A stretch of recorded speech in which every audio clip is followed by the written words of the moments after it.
Hi, my name is Sam and I'm an author. I'm going to read to you today a story that I've written about the Tooth Fairy.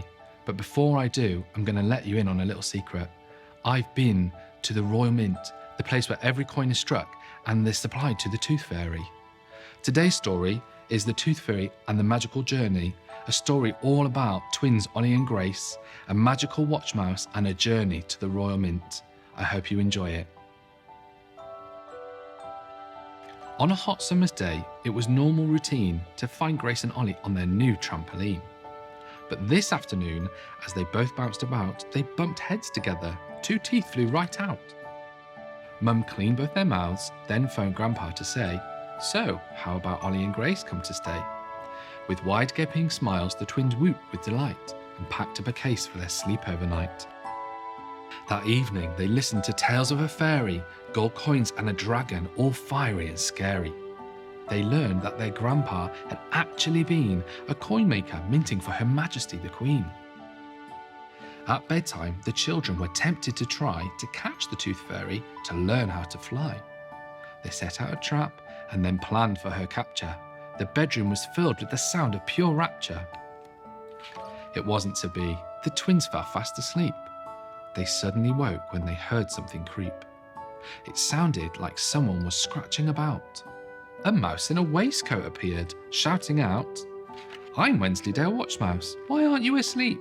I won't call the fairies if I hear a peep." He noticed the trap.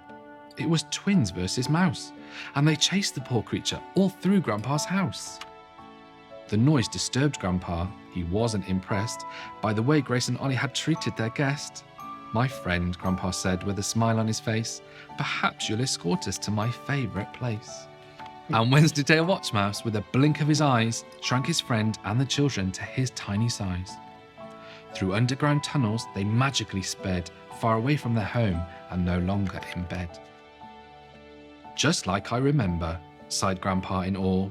"The home of the fairies," gasped Grace as she saw the fiery red dragon from all Grandpa's tales.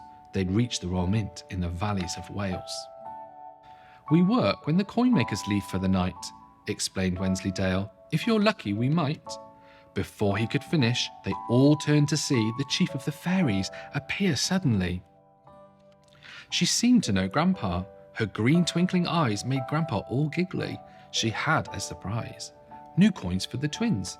But without any warning, they all disappeared as the sun rose for morning. The twins woke up wondering if they'd been dreaming. But under each pillow, a new coin was gleaming.